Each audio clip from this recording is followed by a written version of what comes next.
Hinikayat ng Philippine National Police o PNP ang mga kilalang personalidad at lahat ng individual na nahaharap sa mga kasong kriminal na kusang sumuko sa pulisya, gaya ng ginawa ni dating Senador Bong Revilla.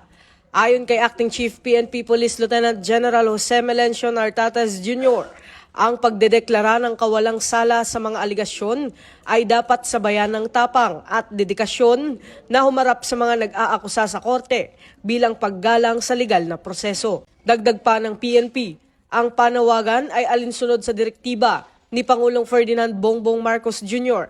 at ng Department of the Interior and Local Government sa pamumuno ni Secretary John Vic Remulla upang tiyakin ang tapat na pagpapatupad ng mga utos ng korte at mapalakas ang tiwala ng publiko sa pamamayani ng batas. Muling hinikayat ni Police Lieutenant General Nartates ang iba pang mga kasabwat at lahat ng mga pugante na sumuko at harapin ang mga kasong isinampa laban sa kanila.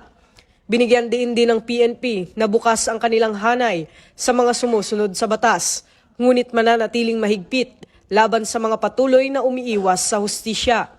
Ito ang bagong PNP para sa bagong Pilipinas, serbisyong mabilis, tapat at nararamdaman.